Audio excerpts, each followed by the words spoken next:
Թանկագին հայրենակիցներ, սիրելի բարեկամներ, քույրեր եւ եղբայրներ, աշխարհասփյուռսայություն, այլ ազգի մեր բոլոր քույրեր եւ եղբայրներ, բարի կամքի մարդիկ։ Դուք գիտեք, որ ավարտվեց այսպես կոչված մեր դատավարության նաև վերաքննիչ փուլ։ Դե ինչ դատավարություն, սա մի թատրոն էր, որի սցենարը գրված էր նախորդ։ Նույնիսկ չհամարձակվեցի սխալներ շտկել, դառական սխալներ։ Այսպես օրինակ ներկայացնելով ներկաներին, վերջի ուրեմն նիստը մեր, երբ որ թողեցին այդ վճիռները ուժի մեջ, իմ պաշտպանների ներկայացին 5 կազմով։ Այն դեպքում, երբ որ նրանք փոխվել էին այս դատավարության ժամանակ, այսինքն ոչ միայն հարկ չհամարեցին ստուգել, այլ նաև չհամարձակվեցին փոխել նախորդ գրված սցենարը, նույնիսկ շտկել այն սխալները, որը այնտեղ կան։ Սա է իրավիճակը։ Սա զուտ ֆորմալ մի ուրեմն փուլ է, որը պետք է անցնենք, որպեսզի հետագայում եւս այն օգտագործենք միջազգային դատարան դիմելու համար։ Որևէ էական տարբերություն իսկապես չկար։ Նույնիսկ սկզբնական փուլում տեխնիկական որոշ թվացող տարբերություններ էին, որը իրականում քաղաքական են։ Այսպես օրինակ հայտարարությունը, որ կլինի դատավարություն, չի հրապարակվել մինչև դատավարություն, այսինքն այն տվել են post factum ամսի 27-ին։ Այն դեպքում, երբ որ մեր առաջացան դատարանը, երբ որ սկսեց իր աշխատանքը 11 օր առաջ էին տվել այդ ամենը։ Հետևաբար արդեն իսկ մենք տեսանք, որ տարբերություն կա։ Բացի դրանից տվել են այդ հայտարարությունները ամսի 27-ին, երբ որ իրենց տոններ, իրենց կրոնական զոհաբերության տոնը։ Իսկ երբ որ մեր առաջացանի դատարանում հայտարարությունը հնչեց, հունվարի 6-ն, այսինքն մեր սուրբ ծննդյան օր։ Բազի որ սա շահարկում է մեր հոգևոր կրոնների եւ տոների, կրոնական այդ տոների եւ ինքնին անթույլատրելի։ Բայց Աստված ամեն ինչ տեսնում է, հետեւաբար ամեն ինչ բաց կլինի հետագայում։ Ինչ ասենք, նաեւ որևէ ուրեմն քաղաքացիներ չէին մասնակցում, մասսա չկար, այսպես հանրության ներկայացուցիչներ։ Այն դեպքում երբ որ առաջացային դատարանում մոտ 200-300 հոգի ամեն անգամ ներկա էին։ Իհարկե նրանք բոլորը սելեկտիվ ձևով էին ուրեմն բերվում այնտեղ հատուկ ավտոբուսներով մենք տեսնում էինք դա։ Բացի դրանից ըստ որոշ տվյալների նաև լավ արձակում էին իրենց, բայց այս անգամ չկար ոչ մեկը, ինչի որովհետև նրանք երևի տեսնում են պատճառներից մեկը այն է, որ ինչպիսի չարաշահումներ են կատարվում այնտեղ, տեսնում են իրենց կողմի թույլ դիրքերը, մեր ինքնապաշտպանությունը եւ մեր համառությունը եւ այդ ինքնապաշտպանության որակը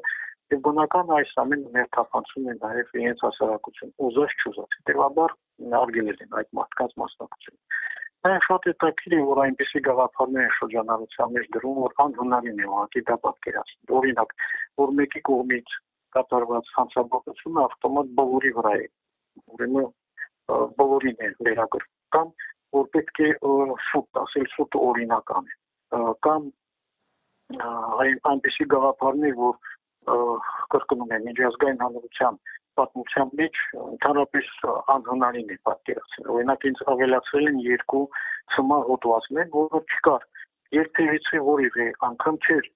հիշատակվում ամբողջ դատավարության ժամանակ առաջացյալի։ Բայց ես դա տեսա, երբ որ մեզ տվեցին արդեն դատավարությունը ավարտվելուց հետո, մի շաբաթ հետո այսպես կրճատ գրություն այդ ամենի։ Հասկանում եք, սա անթույլատրելի երևույթ է։ Ես խնդրեցի, որպեսզի նաև մեր ելույթները, թե առաջացյալի դատարանի վերջ խոսքը, թե այս դատավարության հիմնական ելույթները տեսատարբերակով փոխանցեն իրենց մարդու իրավունքների պաշտպանին։ Բայց մերժեցին։ Ասում են, որ բաց դատավարություն է, բայց մերժում են նույնիսկ իրենց մարդու իրավունքների պաշտպանին, ուրեմն այդ ամենը տրամադրել։ Հետևաբար նման երևույթներ կան, կլինեն եւ պարզապես պետք է այս ամենը հաշվի առնենք եւ իմանանք ինչ է կատարվում իրականությունը։ Հետաքրքիր երևույթներից մեկը այն է, որ փոխվել են նաեւ պաշտպանները, սա 5-րդ եւ 6-րդ պաշտպանն այսքան ժամանակվա ընթացքում փոխվել են եւ մեկը փոխվել է հենց վերաքննիչ դատարանի մեկնարկի, որը մյուսը 6-րդ նիստի ժամանակ։ Ինչ ասեմ, ես փորձել եմ իմանալ ինչն է պատճառը, ասել են առողջականը։ Նույնիսկ դատարանում դատի ժամանակ ասել են միացրեք տեսազանգով կապվեք հետներ, ես ուզում եմ անձամբ տեղեկանալ ինչպես են իրենք, իհարկե խառնվել են, չեն միացրել, ասել են, որ կյանքներին վտանգ չկա եւ այլն եւ այլն։ Այս բaragայում կուզենայի հիշեցնել մի շատ հետաքրքիր նախադեպ 1976 թվականին Կալիֆոռնիայի Վերաքննիչ դատարանը բեկանել է Արաչյանի դատարանի որոշումը Լեսլի Վան Հաուտենի գործով հայտնի շատ հանրահայտ, որովհետև նրա դատավարության մոտավորապես կեսին պաշտպանը փոխվել է եւ թեպետ նոր պաշտպանը ծանոթացել է բոլոր գործերի արձանագրություններին, միայն նրա պատճառով որ նա հնարավորություն չուներ անձամբ տեսնելու իր ուրեմն նախորդի ժամանակ ուրեմն դատարանում ելույթ ունեցող բոլոր վկաներին անձամբ այդ իսկ պատճառով դատարանը բեկանել է որոշում։ Իսկ այստեղ նման բաներ չկա, որովհետև Ամերիկա պարզ է ժողովրդավարական կայացած երկիր է, իսկ այստեղ գլխավոր դատավորը, այսինքն դատարանի նախագահը ով ուղղարում է գործը ուղիղ ենթատեքստով ուղղակի ասում է, որ ինչի եք այստեղ բողոքում Արաչյանի դատարանին, ձեր ամեն ինչ կա գրված արձանագրությունների մեջ։ Մի քանի անգամ է ասել։ Հետո էլ ասում է արձանագրությունները ամեն ինչ չէ, որ զետեղում է արձանագրությունների մեջ։ Ես հարց տվեցի, իսկ ով է որոշում, ինչ է զետեղում։ Դուք 4 դատավորները դատախազության ներկայացուցիչների, տեխնիկական աշխատակիցների խառնվեցին, ինչ-որ սկսեց անկապաներ խոսել։ Սա է իրավիճակը ընդհանուր առմամբ։ Եվ սա շատ բանի մասին է խոսում, իհարկե ցույց է տալիս բուն իրավիճակը, այնուհետև իհարկե ամեն մի պահի չէին թողում, որպեսզի ելույթը շարունակեն, կտրում էին, խանգարում էին, ընդհանուր առմամբ այսպիսին է մի շատ հետաքրքիր ուրեմն երևույթն է, որը անպայման պետք է նաև մեզ համար նաև միջազգային դատարան։ Կային հետաքրքիր իհարկե զարգացումներից է նաև այն, որ այստեղի պաշտպաններից մեկը հայտարարել է, որ չեն ուզում իրենք որպեսզի գործը հասնի միջազգային դատարան, որովհետև մեղադրանքների ավելի քան 95%-ը շինչու է եւ որևէ ապացույց չկա։ Եվ իսկապես դա այդպես է, բերեմ մի կոնկրետ օրինակ, մասնավորապես ինձ ծմահեն նշանակել մի հոդվածով, որի ես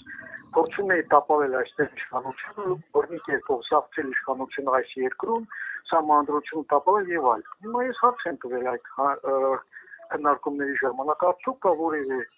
ապացույց, որ ես լինելով այստեղ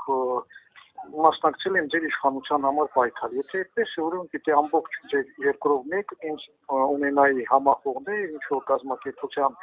բջիջներ եւ այլն։ Իհարկե որևէ պատասխան չկա։ Եվ ինչն է հետաքրքիր, որ տալիս են ծմա, բայց մեկ անգամ դեպ ոչ հետաքննության ընթացքում, ոչ էլ Արաչյանի դատարանի դատավարության ընթացքում, ոչ այստեղ նման հարց չեն տվել։ Ես այն հարց եմ բարձրացրել, կան որևէ մեկը, որտեղ ամեն շաբաթը մեկին այստեղ ուրեմն բռնում են դրա համար, որը մեր անունը կտար այստեղ, ասեցին ոչ։ Հիմա այս պարագայում ինձ մեղադրում են եւ ծմահ են ուզում տալ։ Հետաքրքիր է նաև այլ երևույթներ եւս, մասնավորապես ասենք այս դատարանում բոլոր մեր բողոքները, որը եւ վեճերը, որը եղել է, ասենք մեղադրող կողմի, 100%-ով բավարարվել է ի օգուտ մեղադրող կողմի։ Այն ժամանակ, երբ որ Արաչյանի դատարան փոքրիկ իրավիճակը տարբեր, օրինակ 894 դրվագից մեր վեճերի 889, այսինքն 99.4%-ը բավարարվել է իհարկե մեղադրող կողմի օգտին, այսինքն այստեղ 0.6%-ով գերազանցել են այդ ցուցանիշը։ Ինչ ասեմ, ես շնորհակալություն եմ հայտնել նման որակի եւ քանակի սխալների համար, որովհետեւ սա մեզ համար շատ կարեւոր է, որ դա կնպաստի նաեւ արդարության վերականգնմանը, քանի որ միջազգային դատարանում այս ամենը մենք կներկայացնենք։ Բավականին հատկանշական է, որ նաեւ ապացույցների տեղ օգտագործում են փոխարինիչներ։ Այն է ստեր, գեղեցիկներ, քենացներ, իրենց քաղաքական այսպես տարբեր մոտեցումներ, կարգախոսներ եւ այլն։ Եվ Ինչն է հետաքրքիր, մատնանշել ենք դա, որ ընդհանրապես իրավաբանությունը, իրավական համակարգը, առավել ևս դատարանը չի կարող լինել, ասենք, սննդի արդյունաբերություն կամ քիմիական, որտեղ փոխարինիչները պետք է օգտագործվեն, իսկ փաստերին եւ ապացույցներին փոխարինող որևէ բան չկա։ Իսկ այստեղ այս դատարանում այսպես է, ել ընդհանրապես իրենց մեր նկատմամբ իրենց մոտեցումները եւ ավելին այդ կեղծիքները, ստերը զետեղում են նաև իրենց ուրեմն արխիվներում, նույնիսկ երբ մենք փորձել ենք տեսնել գրառումները, բոլոր այդ ամեն ինչ խոսել ենք, ինչպես է զետեղված իրենց փաստաթղթերում, տեսել ենք, որ մեր ասածը ընդհանրապես չեն ներառում, կամ լավագույն դեպքում ներառում են խիստ կրճատված կամ աղավաղված։ Սա ոչ այլ ինչ է, քան իրավական ապարտեիդ, եւ այդպես էլ բնութագրիչի, քանի որ ինչ կարելի է ասել, երբ որ պաշտոնապես հայտարարում է, որ անհրաժեշտ է ընդլայնել օրինակ ոչ դիտավորյալ սպանությունների ցուցակը եւ շրջանակները, որպեսզի բոլորին մեղադրել սպանությունների մեջ, կամ որ սուտ ասելը դա օրինական է։ Բարձր է ինչ է կատարում։ Եվ այս ամենը իհարկե մատնանշել է։ Այն որ առողջականից հետ խնդիր կա, ես նաև բարձրացնել եմ դատարանում եւ խնդրել եմ, որպեսզի այդ ամենը արձանագրվի։ Իհարկե կասկածում եմ, հասկանալի է, որ ենք չեն ուզի, որ հատկապես ես գնամ, ասենք, միջազգային դատարան, ոչ խնդիրները չէ այնտեղ լինելու։ Եվ ասեմ, որ միայն իմ մոտ չէ առողջական խնդիրներ։ Մի շարք մեր ընկերների մոտ իրոք ուրիշ առողջական խնդիրներ կա։ Չնայած խնդիր կա առողջական, որոշ մարդկանց մոտ մեկ-մեկի մոտ է լինում, չգիտեմ, դա օբյեկտիվ բնական բնույթ է կրում, թե սուբյեկտիվ ոչ բնական, բայց հարցը դա չէ։ Իհարկե դա ինչ որտեղ սպասելի է, որովհետև մենք հո պայքարում ենք այս ուրեմն չար աշխարհում արդարության եւ ազատության համար, մարդու իրավունքների, իսկ դա հենց այնպես չի լինում։ Մի բան է իհարկե կանգնած պայքար, կանգնել ուրեմն պաշտպանություն արդարության աշխարհով մեկ այլ բան է իհարկե նստել դրա համար, բայց իմացեք, չնայած նստած ենք, բայց տնկաչոք չենք, եւ սա թող բոլորը իմանան։ Ամենացածը ամեն ինչ նորմալ է, պինդեղեք, թանկագին հայրենակիցներ, բարի կամքի մարդիկ, մեր հայրենիքին դες ասում են ծանր դժբախտաբար երևույթներ, չեմ ուզում այստեղից դա ասեմ, պինդեղեք, ամեն ինչ պետք է, որ եթե մենք դարձի գանք նորմալ լինի։